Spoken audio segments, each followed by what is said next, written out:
একটি ছোট্ট গ্রাম ছিল নদীর ধারে। গ্রামের নাম ছিল শান্তিপুর। সেখানে থাকত এক ছোট্ট ছেলে, তার নাম রাহুল। রাহুল খুব চঞ্চল, কৌতূহলী আর সাহসী।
একদিন তারা ঠিক করল তারা একটা ছোট্ট গাছ লাগাবে।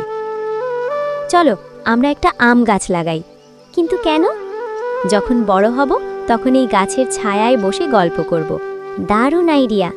তারা দুজনে মাটি খুঁড়ে একটি ছোট চারা গাছ লাগালো। আমরা কি এই গাছের একটা নাম রাখব? হ্যাঁ, নাম রাখি বন্ধুত্ব। খুব সুন্দর নাম। কয়েকদিন পর একদিন হঠাৎ ঝড় এলো।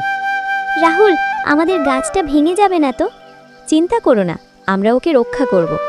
ঝড় থামার পর তারা দৌড়ে গিয়ে দেখে গাছটা একটু কাত হয়ে গেছে। দেখো আমাদের গাছটা। কাঁদবে না, আমরা আবার ঠিক করে দেব। তারা দুজনে গাছের পাশে মাটি চেপে ধরে তাকে সোজা করে দিল। একদিন স্কুলে একটি আঁকা প্রতিযোগিতা হলো। রাহুল, আমি ভয় পাচ্ছি। কেন? যদি আমি হেরে যাই? জেতা হারাই সব নয়, চেষ্টা করাটাই বড় কথা। মায়া একটি সুন্দর ছবি আঁকল, নদী, গাছ আর দুই বন্ধু। প্রথম পুরস্কার পাচ্ছে মায়া। অবাক হয়ে গেল। রাহুল, আমি পেরেছি। আমি জানতাম তুমি পারবে। দিন কেটে যেতে লাগলো, তাদের গাছও বড় হতে লাগলো। একদিন বিকেলে, রাহুল, যদি আমরা একদিন আলাদা হয়ে যাই? তাহলে এই গাছ আমাদের মনে করিয়ে দেবে আমরা সব সময় বন্ধু। তুমি কখনো আমাকে ভুলে যাবে না তো? কখনো না। মায়া হাসল। কয়েক বছর পর গাছটি বড় হয়ে ফল ধরেছে। তারা দুজনেই বড় হয়েছে, কিন্তু বন্ধুত্ব একই রয়ে গেছে। দেখো রাহুল, আমাদের বন্ধুত্ব গাছে আম ধরেছে। হ্যাঁ, যেমন আমাদের বন্ধুত্বও ফল দিয়েছে। এই গাছ আমাদের শিখিয়েছে যত্ন আর বিশ্বাস থাকলে সবকিছু টিকে থাকে। ঠিক তাই। সূর্যাস্তের আলোয় তারা দুজনে গাছের নিচে বসে রইল।